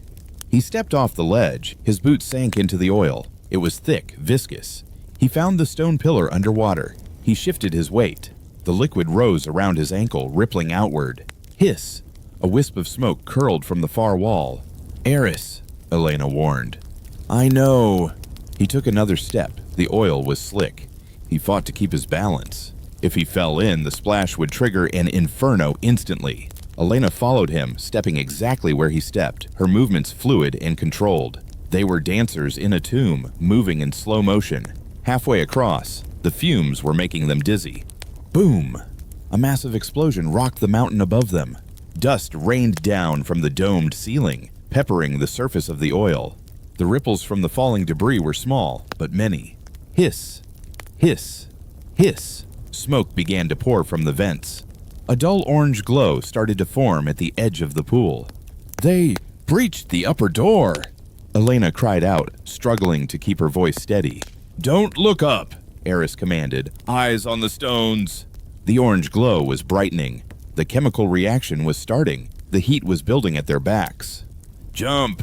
Eris yelled. They were 5 feet from the ledge. They abandoned the slow approach. Eris lunged, pushing off the submerged pillar. He hit the stone ledge, skidding on his chest. He spun around, reaching out.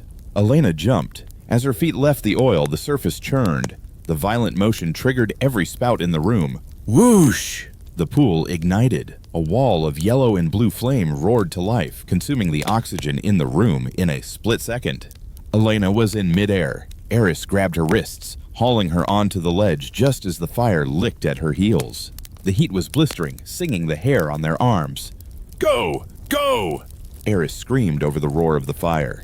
They scrambled away from the edge, crashing into the alcove where the pedestal stood. Eris grabbed the golden cylinder. Behind them, the room was a furnace. The heat was so intense it was cracking the stone walls. "The rope!" Eris pointed to the thick rope holding the suspended stone block above the exit. "The fire is burning it!" The flames were licking at the tension rope. It was fraying. "The exit is under that block," Eris realized. "If the rope snaps, the block falls and seals the tomb forever." They sprinted. The golden cylinder clutched to Eris's chest like a football. Snap. The rope gave way. The multi-ton block of granite plummeted. Eris and Elena dove. They threw themselves flat on the ground, sliding through the narrowing gap beneath the falling stone. Crash! The stone slammed down inches behind their boots. The roar of the fire was instantly cut off, replaced by the ringing silence of a new darkness. They lay on the floor, coughing, lungs burning, alive. Eris rolled over, clicking his flashlight back on. The beam was weak. The batteries were dying. We have it," Eris wheezed, tapping the cylinder. "And we're trapped," Elena coughed, sitting up. "The block sealed the way back." "The way back was on fire," Eris pointed out. "We couldn't have gone back anyway." He shone the light forward. They were in a small, rough tunnel, but 10 feet ahead it opened up into something else, something vast. Even from here, they could see the glimmer of gold. Not the yellow gold of coins, but the deep, reddish gold of ancient Macedonia. Eris stood up, his pain forgotten. He walked toward the opening. The tunnel spilled them out onto a balcony carved high into a cavern wall. Below them lay a site that had been lost for 2,300 years.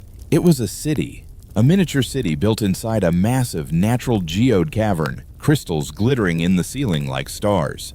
And in the center of the miniature city stood a temple made of alabaster and glass. The glass sarcophagus. Elena breathed, standing beside him. But they weren't alone. Eris spotted movement on the far side of the cavern. A service lift, modern, industrial, descending from a shaft in the ceiling. "Kalen," Eris said, his voice cold. "He didn't come through the traps. He drilled straight down." "How?" "He has the money to buy the best ground-penetrating radar on Earth. He let us solve the riddle to confirm the location, then he bored a hole right into the main chamber." Eris checked the pistol in his waistband. He had 3 bullets left. "He's at the bottom," Eris said. "He's closer to the body than we are." "But we have the high ground," Elena said, pointing to a series of precarious ancient scaffolding and ropes that led down from their balcony to the temple roof. Eris looked at the golden cylinder in his hand, then at the enemy descending below. "Time to crash a funeral," Eris said. The descent into the cavern was a journey into a dreamscape. Eris and Elena moved silently down the ancient, rotting scaffolding that clung to the cavern walls like spiderwebs. Below them, the miniature city glittered. It wasn't a settlement for the living. It was a necropolis for one man. The floor of the cavern was covered in white sand, imported from the beaches of Macedon. In the center stood the temple, a structure of translucent alabaster, glowing softly from within, lit by some ancient phosphorescent chemical reaction that had refused to die for 2 millennia. They reached the sandy floor. The air here was different, pure, cold, and smelling of ozone and honey. "It's quiet," Elena whispered, looking up at the ceiling where Kalen's service lift had descended. The heavy industrial elevator sat silent in the shadows of the far cavern wall. There were no guards, no shouting. "Too quiet," Eris said, gripping the golden cylinder tightly. "They're here. I can feel them."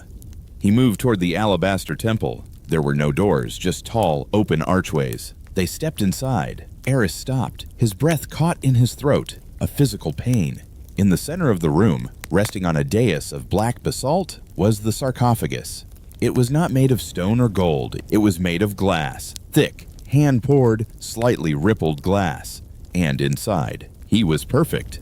Alexander the Great did not look like a corpse. He looked like he was sleeping. His body was submerged in a golden, viscous liquid, honey infused with resins to arrest decay.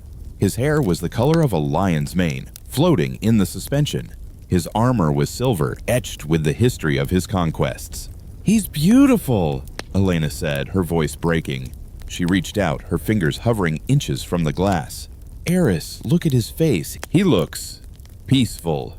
"He looks young," Eris murmured. 32 years old. Conqueror of the known world. Eris placed the golden cylinder, the final key, onto a small indentation at the foot of the dais. He didn't turn it. He just needed to know it fit. It did. "We found him," Eris said, the exhaustion finally hitting him. "Elena, we actually found him." He turned to look at her, a smile forming on his face. He wanted to share this moment, the culmination of his life's work. But Elena wasn't looking at Alexander. She was looking at the entrance of the temple. "Yes," a voice boomed from the shadows. "You did, and for that, the university will likely name a library after you. Posthumously, of course." Eris spun around. Emerging from the darkness of the colonnade wasn't Kalen. It was Demir, the director of the Istanbul Museum. The man Eris had called from the basement in Chapter 1.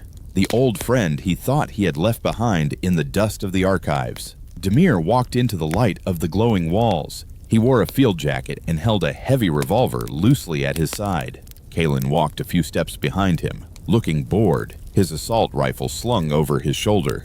"Demir," Eris stammered, his mind unable to process the image. "But I called you. You didn't answer. I thought Kalen."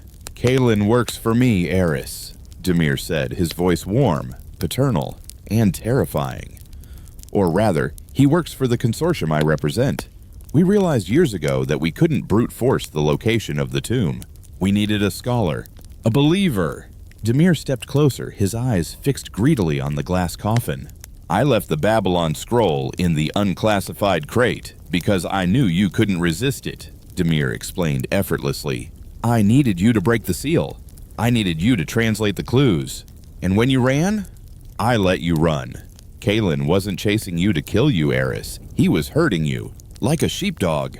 Eris felt the blood drain from his face. The British Museum, the boat chase. Theater, Demir shrugged. Mostly. Kalen got a little enthusiastic with the boat, I admit. But we needed you desperate. Desperation sharpens the mind. You solved riddles in 2 days that have stumped archaeologists for centuries because you thought you were fighting for your life. Eris looked at Kalen. The mercenary smirked. You have a good right hook, Doctor. My jaw still clicks. It's over, Eris, Demir said, extending his hand. Step away from the sarcophagus. You've done your part. You've corrected history. Eris looked at the golden cylinder on the dais. Then he looked at the glass coffin. If Demir took this, Alexander would disappear into a private collection forever. The world would never know. No, Eris said, his voice shaking but firm. He grabbed the golden cylinder. He held it up like a grenade. This cylinder opens the sarcophagus, Eris bluffed. But it also controls the counterweights. I saw the mechanism in the floor. If I pull this cylinder out incorrectly, the ceiling collapses. We all die and Alexander is crushed. Demir paused. He studied Eris's face. You're bluffing, Eris. You're an academic. You wouldn't destroy the greatest discovery in human history. Try me. Eris stepped back, his back against the glass coffin. Let us go. Let us walk out of here and I leave the cylinder. Demir sighed. He shook his head sadly. I really hoped it wouldn't come to this. Demir didn't raise his gun. Instead, he looked past Eris. He looked at Elena. Ms. Vance, Demir said softly. If you would, please. Eris frowned. He turned to look at Elena. Elena, get behind me, Eris said. Elena didn't move. She stood frozen, her face a mask of misery. Tears were streaming down her cheeks, but her eyes were cold. Slowly, painfully, she raised her pistol. She leveled it at Eris's chest. The silence in the tomb was absolute. The only sound was the thumping of Eris's heart, which felt like it was breaking against his ribs. Elle, Eris whispered. What are you doing? I'm sorry, Eris, Elena choked out, her hand trembling. I have to. She's not doing it for money, Eris, Demir interjected smoothly. She's doing it for her father. Eris stared at her. Your father died in a dig accident in Sudan. You told me. He didn't die, Elena whispered. He's been in a prison in Khartoum for 5 years, arrested on false smuggling charges planted by them. She nodded toward Demir. They told me if I helped guide you, if I made sure you found the tomb, they would release him. Eris looked at the woman he had trusted with his life, the woman he had bled with in the tunnels of the Serapeum, the woman who had saved him from the fire. You were steering me, Eris realized, the betrayal cutting deeper than any bullet. The expert knowledge, the celestial navigation. You knew. I didn't know the answers, Elena sobbed. I needed you to find them, but I knew the destination. Eris, please, put the cylinder down. They'll kill you. She's right, Demir said, raising his revolver now. The deal was for the tomb, Ms. Vance, not the boyfriend. But if he cooperates, I'm a merciful man. Eris looked at Elena. He saw the gun in her hand, but he also saw the terror in her eyes. She was trapped, just as he was. But that didn't change the gun pointed at his heart. You don't have to do this, Elena, Eris said softly. I want my father back, she whispered. Her finger tightened on the trigger. Put it down! Eris looked at the golden cylinder. He looked at Alexander, the king who had been betrayed by his own generals. History was a circle. Eris placed the cylinder gently back onto the pedestal. There, Eris said, raising his hands. It's yours. Demir smiled. Kalen, secure him. Kalen moved fast. He kicked Eris's legs out from under him. Eris hit the stone floor hard. Before he could scramble up, a zip tie was cinched tight around his wrists, biting into the skin. Demir walked past Eris, ignoring him completely. He approached the sarcophagus like a man approaching an altar. He placed his hand on the glass. Beautiful, Demir whispered. Simply beautiful. The girl? Kalen asked, looking at Elena. Demir waved a hand dismissively. Take her to the surface. Let her go. A deal is a deal. Elena lowered her gun. She looked down at Eris. He was on his knees, dust on his face, looking up at her with an expression that wasn't anger. It was pity. Eris, she started. Go, Eris said, his voice hollow. Go get your father. Kaelin grabbed Elena's arm, roughly pulling her toward the elevator. She looked back once, her silhouette framed against the glowing alabaster, before the darkness of the cavern swallowed her. Eris was alone with Demir. What now? Eris asked. You kill me? Kill you? Demir laughed, inspecting the golden cylinder. No, Eris, that's too crude. Besides, you're the only one who knows how the traps work. I might need you for the extraction. Demir turned, his face shadowed. But first, we have to move this. He tapped the glass. And since you are so fond of history, you can have the honor of carrying the king's shield. Eris looked around the silent, glowing tomb. He had found the greatest treasure in the world. He had solved the riddle, and he had lost everything. He looked at his watch. The luminous dial glowed green in the semi-darkness. It was 6:00 p.m. Sunset. Above ground, the sun was dipping below the horizon, plunging the desert into night. Down here, the darkness had already won. Get up, Doctor, Demir commanded. The night is young, and we have an empire to steal. The elevator hummed as it ascended, a mechanical intrusion in the sacred silence of the mountain. Elena Vance stood with her back to the metal wall. Her hands were shaking not from fear, but from a cocktail of rage and adrenaline. Beside her, one of Kaelin's mercenaries, a man with a scar running through his eyebrow, watched her with indifferent eyes. He held a submachine gun loosely, the barrel pointed at the floor. Don't try anything, lady, he grunted. Boss said let you go. Don't make me change his mind. Elena looked at the numbers ticking up on the elevator control panel. Level 4, Level 3. She thought of her father, rotting in a Sudanese prison. She thought of Eris kneeling in the dust, looking at her with that devastating expression of pity. Go, he had said. She had spent 5 years being a pawn, being afraid. Level 2. He's not going to release my father, Elena said softly. The mercenary blinked. What? Demir, she said, turning to face him. He leaves no loose ends. Once he has the body, Eris dies.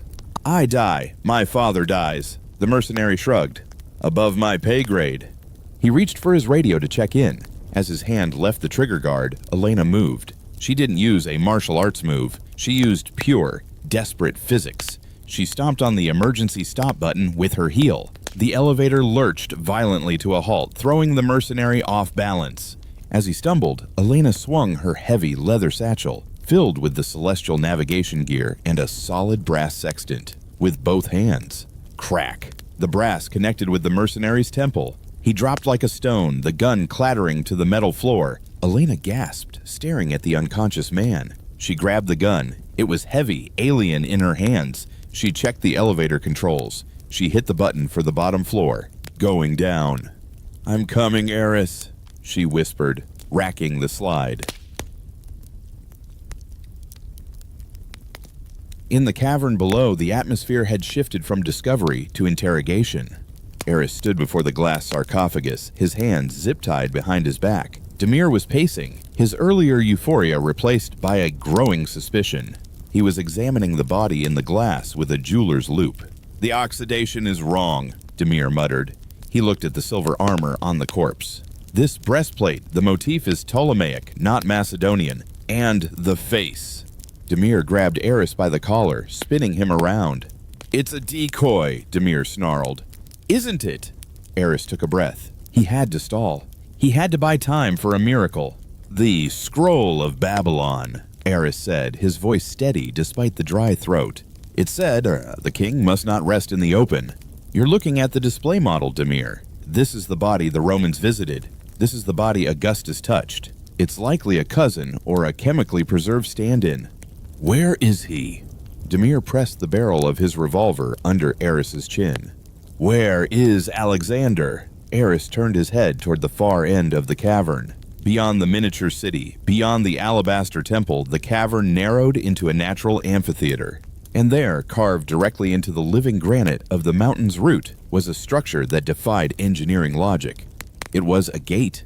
"The gate of the conqueror," Eris whispered.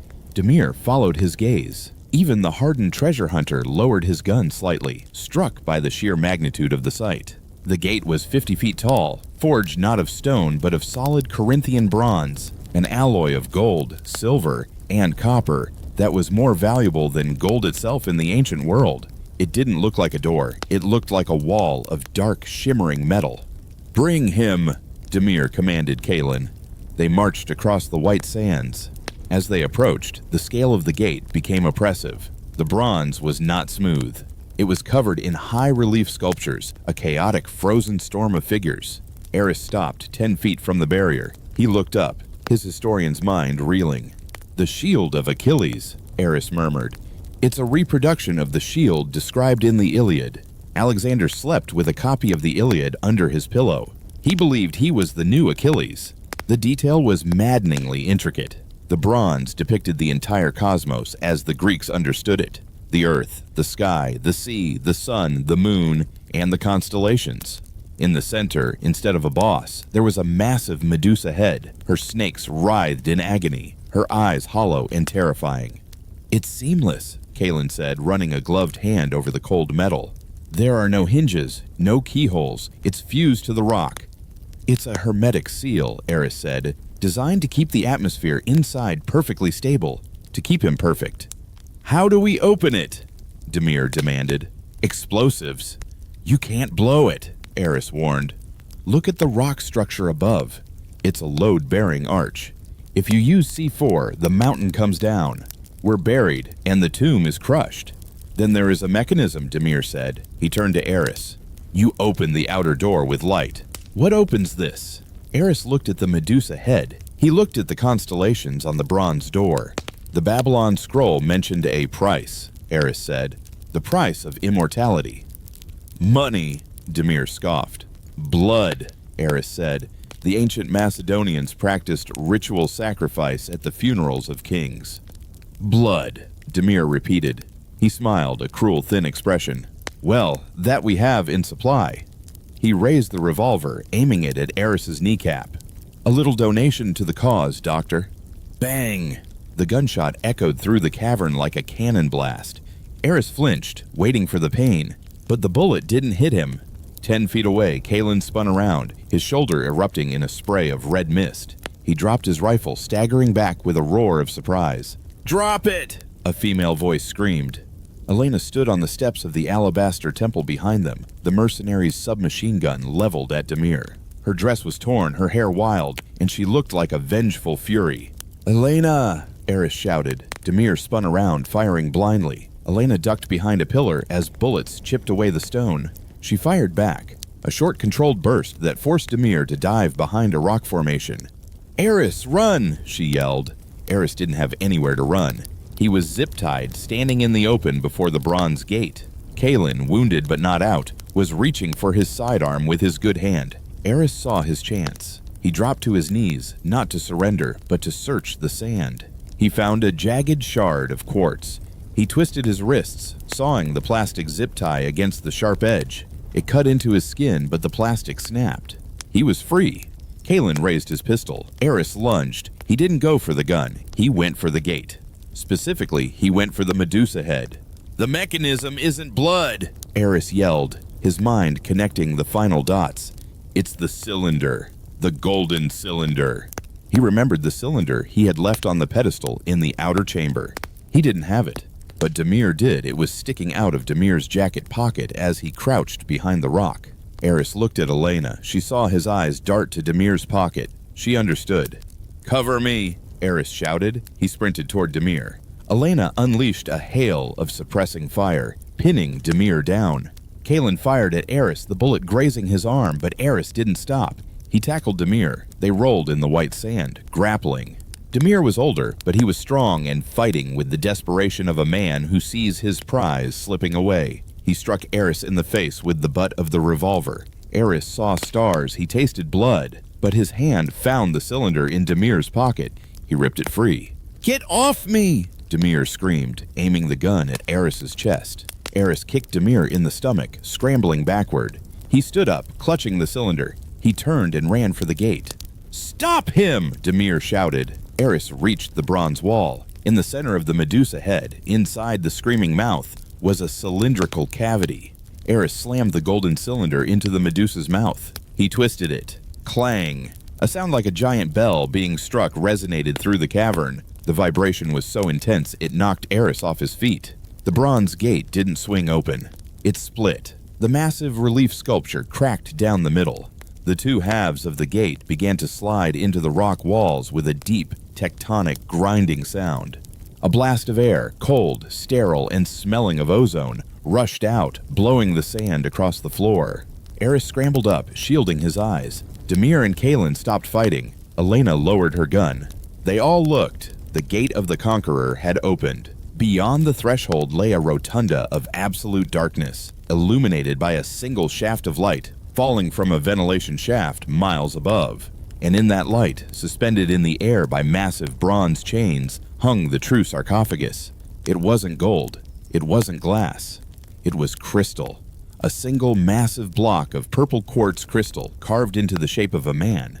The grandeur was overwhelming. The walls of the inner sanctum were lined with the weapons of the greatest army in history. Thousands of sarissas, shields, and helmets, stacked floor to ceiling, standing guard over their commander for eternity. "My God," Demir whispered, standing up, his gun forgotten in the sand. "It's the treasury, the entire treasury of Persia." Eris walked slowly toward the threshold. He felt a tear slide down his cheek. The sheer weight of history, the architecture, the preservation, it was too much for one mind to comprehend. "We passed the threshold," Eris whispered to himself. Elena ran to his side. She grabbed his hand. "Eris, we have to go, now." While they're distracted, Eris looked at Demir, who was walking toward the crystal coffin like a man in a trance. "He's not going to let us leave, Elena," Eris said. "Not now. He has what he wanted." But as they stepped across the threshold, Eris noticed something on the floor of the inner sanctum. The floor wasn't stone, it was metal, and it was etched with the same warning he had seen on the Babylon scroll. The price of immortality. Eris looked at the suspended coffin. He looked at the chains holding it. They were connected to a counterweight system that disappeared into the floor. "It's not just a tomb," Eris realized, the awe turning into horror. "It's a machine." "What?" Elena asked. "The tomb." Eris backed away. "It's designed to collapse if the weight is removed. If he touches that coffin." Demir reached the crystal sarcophagus. He reached out his hand to touch the purple stone. "Demir, don't!" Eris shouted. Demir didn't listen. He laid his palm on the crystal. Click. The sound was tiny, insignificant against the grandeur of the room, but it echoed like a thunderclap. The chains holding the coffin groaned. The gate of the Conqueror behind them began to close. The groaning of the bronze gate was a tectonic sound, a deep earth rumble that vibrated in the marrow of Eris's bones. The massive doors were closing, inch by agonizing inch, sealing the rotunda off from the rest of the world. But Eris could not look at the door. He could not look at Elena, or the gun in Kalen's hand, or the madness in Demir's eyes. He could only look at him. Demir had triggered the mechanism that lowered the outer crystal casing, revealing the true core of the monument. Suspended in the center of the room, bathed in a shaft of spectral white light, from the ventilation shaft miles above was the legend itself. It was a sarcophagus of pure molded glass. It was transparent, seamless, and filled with a thick golden fluid that glowed with an inner amber luminescence. "Honey!" Eris stepped forward, his breath misting on the cold air. The ancient historians, Strabo, Curtius, Rufus, had all claimed Alexander was preserved in honey to arrest decay. They were right. Inside the golden suspension floated the body of a man who looked like he had fallen asleep an hour ago. He was smaller than the statue suggested, perhaps 5'7", but his build was compact and muscular. His hair, a lion mane of strawberry blonde, floated weightlessly in the fluid. His skin was pale, preserved in a state of eternal youth, but it was the eyes that broke Eris's heart. The eyelids were partially open. Even through the distortion of the glass and honey, the heterochromia was visible. One eye the color of the dark night sky, the other as blue as the Aegean Sea. "He's perfect," Eris whispered, the tears finally spilling over. He's just a man." "He is a god," Demir corrected, his voice trembling with a terrifying reverence. He stood on the opposite side of the glass, his hands pressed against the surface. Look at him, 2,300 years, no decay, no death. He conquered time itself. "Demir, we have to go," Kalen shouted, his professionalism cracking. He was watching the bronze gate. The gap was narrowing. "The door is closing. We have maybe 2 minutes before we are sealed in here forever." "Let it close," Demir roared, not taking his eyes off the king. "We have provisions, we have air shafts, we can dig our way out later, but I am not leaving him." "You're insane," Elena said, stepping up beside Eris. "The room is rigged. Look at the chains." She pointed to the massive bronze chains suspending the sarcophagus. They were trembling. The vibration from the closing gate was destabilizing the counterweights. "It's a collapse mechanism," Eris realized, snapping out of his trance. The architects knew that if the gate was breached, it meant looters. The tomb is designed to self-destruct to prevent theft. If that gate closes fully, the ceiling comes down. Eris looked at Demir. "Demir, if we don't leave now, Alexander is destroyed. You will bury him under 1,000,000 tons of rock." Demir looked up, his eyes wild. "He belongs to me, Eris. I found the scroll. I paid the blood money. I own him." Demir pulled a lever on the side of the suspension rig. He intended to lower the sarcophagus onto a transport cart. Clang! The mechanism jammed. The glass coffin tilted violently. "No!" Eris screamed. The tilt put too much stress on the ancient glass. Crack! A spiderweb fracture appeared on the side of the sarcophagus. The sound was like a gunshot in the silent room. A single drop of golden honey oozed out of the crack, dripping onto the metal floor. Drip. "You're breaking him!" Eris lunged forward. "Stay back." Demir pulled his revolver, aiming it wildly. Kalen had had enough. "I'm not dying in a hole for a corpse." The mercenary turned and sprinted toward the closing gate. The gap was now only 3 feet wide. "Traitor!" Demir shrieked. He spun and fired. The bullet caught Kalen in the back of the leg. The mercenary tumbled into the sand, screaming, inches from the closing door. Eris didn't wait. While Demir was distracted, he charged. He didn't hit Demir, he hit the sarcophagus frame, trying to stabilize it, trying to push it back into equilibrium to stop the glass from shattering further. Demir slammed into Eris, grappling him. They fell against the glass coffin. The impact was the final straw. The crack widened. A shard of ancient glass the size of a dinner plate broke free. Gush! The honey, gallons of it, thick and smelling of myrrh, saffron, and death, poured out onto the floor. "No! No! No!" Demir screamed, scrambling on the slick floor, trying to plug the hole with his bare hands. He was weeping, frantically trying to scoop the honey back in. Eris scrambled back, covered in the sticky golden fluid. As the fluid drained, the body of Alexander the Great ceased to float. Gravity, denied for 2 millennia, finally claimed him. The body settled onto the bottom of the glass case with a heavy, wet thud. Exposure to the oxygen was immediate. "He's turning!" Elena gasped, horror in her voice. Without the suspension fluid, the skin began to gray instantly. The majestic preservation began to fail before their eyes. "You killed him," Demir wailed, turning on Eris. "You ruined it." He raised the gun, his hands slick with honey. Elena was faster. She didn't have a gun, but she had the environment. She grabbed one of the ancient Macedonian shields from the wall, a heavy bronze aspis. She swung it with both hands. The rim of the shield caught Demir in the wrist. The gun flew from his hand, sliding across the floor and disappearing into a drainage grate. Demir roared and lunged at Elena, grabbing her throat. "Eris!" Elena choked. Eris tried to stand, but the floor was a skating rink of viscous honey. He slipped, falling hard. His hand brushed against something on the floor. A sarissa, a spearhead, broken off from a rotting shaft. Demir was strangling Elena, his thumbs digging into her windpipe. "You should have died in London." Eris gripped the rusted iron spearhead. He didn't think. He didn't hesitate. He acted with the instinct of the soldier he had studied all his life. He drove the spearhead into Demir's shoulder. Demir screamed, releasing Elena and staggering back. He slipped on the honey, flailing wildly. He fell backward. He fell directly onto the jagged, broken glass of the sarcophagus. Demir gasped, his eyes going wide. A shard of the glass had pierced his chest. He slumped against the vessel of the king, his blood mixing with the ancient honey. "Mine," Demir whispered, reaching a bloody hand toward Alexander's face. My discovery. The room shuddered violently. The roof! Kalen screamed from near the door. He was dragging himself through the gap. It's coming down! Massive chunks of rock began to fall from the rotunda ceiling, smashing into the treasury. The bronze chains holding the sarcophagus snapped. Crash! The glass coffin smashed to the floor. The body of Alexander rolled out, a small fragile thing lying amidst the shards and the gold. Eris froze. He wanted to save it. He wanted to grab the body, to carry it out. Eris! Elena grabbed his arm, pulling him hard. He's gone. We have to go. Eris looked at the body one last time. The king was rapidly decaying, turning to dust as the air hit him. The legend was returning to the earth. The price of immortality, Eris whispered.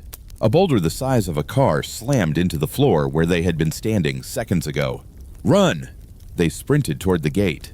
The gap was 18 inches. Kalen had managed to crawl halfway through, but his wounded leg was stuck. Help me! The mercenary begged, his eyes wide with terror. Elena grabbed his vest. Eris grabbed his arm. They pulled. Kalen screamed as his leg came free, and they dragged him through the gap, just as the bronze gates slammed together with a final thunderous boom. They were in the outer cavern, but the collapse wasn't stopping. The vibration was bringing the whole mountain down. The elevator! Eris shouted. They half-carried, half-dragged Kalen to the industrial lift. Elena slammed the ascent button. The cage jerked upward. Below them, the floor of the cavern gave way. The Gate of the Conqueror, the miniature city, the alabaster temple, all of it collapsed into a dark, yawning sinkhole that opened up beneath the mountain. Eris watched through the mesh floor of the elevator. He saw the dust cloud rise, swallowing the golden glow. Alexander the Great was gone, buried not by time, but by the mountain he had claimed as his own. The elevator rattled upward through the shaft toward the surface. Eris sat on the metal floor, his clothes soaked in ancient honey and fresh blood. He was shaking uncontrollably. Elena sat beside him, resting her head on his shoulder. She was crying softly. We lost him, Eris said, his voice hollow. We had him, and we lost him. Elena took his hand. Her grip was iron strong. No, Eris, she said, wiping honey from his cheek. We didn't lose him. We saw him. We know. Eris closed his eyes. He could still see the blue and brown eyes staring back at him. He could still smell the saffron. Demir? Eris asked. Buried, Elena said, with his prize. The elevator breached the surface. The desert night air hit them, cold, clean, and impossibly fresh. The stars were out, millions of them, looking down on the Siwa oasis just as they had when Alexander stood there. The elevator locked into place at the top of the rig. They stumbled out onto the sand. The mercenaries who had been guarding the perimeter were gone, likely fled when the earthquake started. They were alone. Eris looked back at the rig. The ground around the borehole was sinking, the sand swirling like water down a drain as the cavern below imploded. Within minutes, there would be nothing left but a depression in the dunes. Eris fell to his knees in the sand. He looked at his hands. They were sticky with the substance that had kept a king alive for Eris. He brought his hand to his face. He inhaled. It smelled of history. It's over, Kalen groaned, lying on his back and looking up at the stars. I quit. Eris looked at Elena. They were battered, bruised, and empty-handed. They had no gold, no proof, no body. What do we do now? Elena asked, looking at the sinking sand. Eris stood up. He reached into his pocket. He pulled out the only thing he had managed to keep.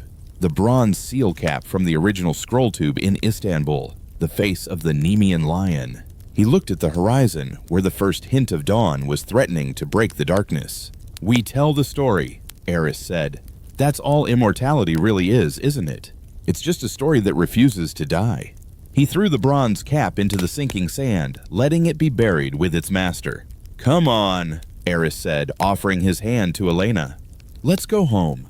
3 months later, the University of Chicago. The lecture hall smelled of wet wool, stale coffee, and floor wax. It was a mundane, comforting scent that Dr. Eris Thorne had once taken for granted. Now, after the desert, it felt sterile. Eris stood at the podium, the harsh fluorescent lights humming overhead. Behind him, a massive projection screen displayed a map of the Macedonian Empire. The auditorium was packed, undergraduates seeking credit, grad students seeking thesis ideas, and a few faculty members seeking to critique his latest paper on Ptolemaic trade routes. Alexander, Eris said, his voice echoing slightly in the room, died at the age of 32. He had conquered the known world. He was declared a god by the priests of Egypt, a pharaoh by the people of Memphis, and the king of kings by the Persians.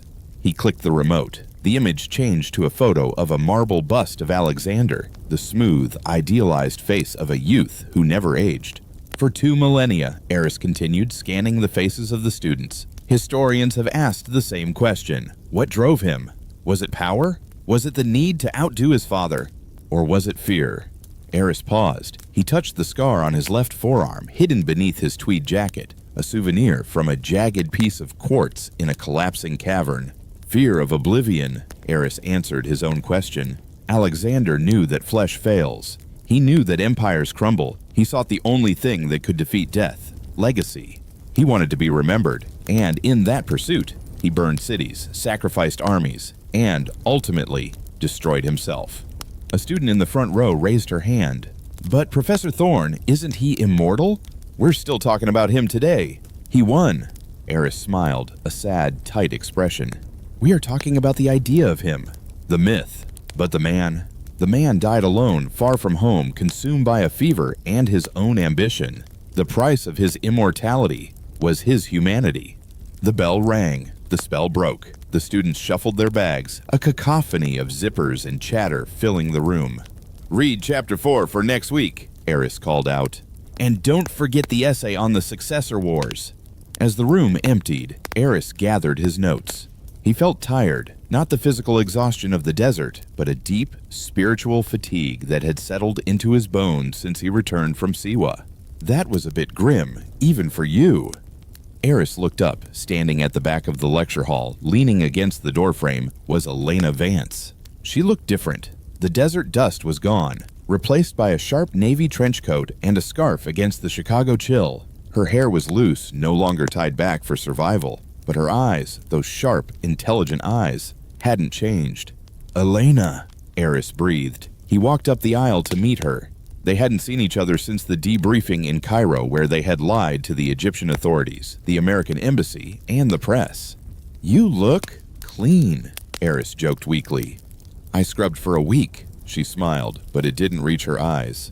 I still smell the honey sometimes, in my sleep. How is he? Eris asked, the question hanging heavy between them. My father is safe, Elena said softly. The consortium released him 2 days after. After the incident, they dropped him off at the embassy in Khartoum. He's back in London, recovering. And Demir? Vanished, Elena said. Officially, he died in a boating accident in the Aegean. His organization is dissolving. Without the prize, the investors pulled out. It's over, Eris. Is it? Eris gestured to the door. Walk with me. They walked through the campus quad. The leaves were turning brown, crunching under their boots. It was a stark contrast to the white sands of Siwa. I checked the satellite imagery, Eris said quietly as they passed a group of students throwing a frisbee. The sinkhole in Siwa has stabilized. The desert has already filled it in. There's nothing left. No temple, no gate, just sand. The ultimate camouflage, Elena noted. Nature took him back. We are the only 2 people on Earth who know the truth, Eris said. We know he was there. We saw him. He stopped walking and turned to her. He reached into his satchel and pulled out a heavy, leather-bound notebook. I wrote it all down, Elena. Everything. The translation of the scroll, the celestial coordinates, the location of the traps, the description of the body, the treasury. Elena stared at the notebook. Eris, what are you doing? I'm a historian, Eris said, his grip on the book tightening. My job, my duty, is to reveal the truth. If I publish this, it changes everything. It rewrites the history books. It proves the legends were real. He looked at her, his eyes pleading for validation. It would make us famous, he added, though the word tasted like ash in his mouth. It would justify everything we went through, everything Demir did. Elena looked at the notebook, then up at the gray sky. And then what? She asked. What do you mean? You publish the coordinates, Elena said, her voice hard. And then what happens? The Egyptian government sends in the army to excavate. They blast the rock. They dig him up. She stepped closer to him. They'll put him in a glass box in a museum in Cairo, Eris. Tourists will take selfies with his corpse. They'll sell Alexander the Great keychains in the gift shop. The mystery will be gone. The magic will be stripped away, cataloged, and sold for $20 a ticket. Eris thought of the moment in the tomb, the silence, the awe, the feeling of standing before something sacred. He wanted to be a god, Eris whispered. And a god requires faith, Elena said. Faith requires mystery. If you expose him, you turn him into just another artifact. You finish what Demir started. Eris looked down at the notebook. He thought of the lecture he had just given. The price of immortality is humanity.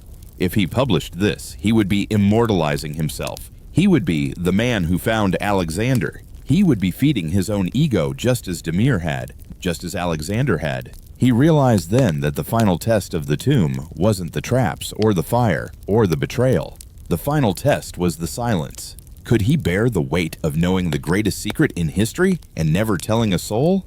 You're right, Eris said softly. He looked at the campus lake nearby. The water was dark, cold, and deep. We saw him, Eris said. That has to be enough. He walked to the water's edge. Elena followed him. Eris held the notebook over the water. It contained the proofs, the star charts, the translation of the Babylon Scroll. It was his career. It was his legacy. For the king, Eris whispered.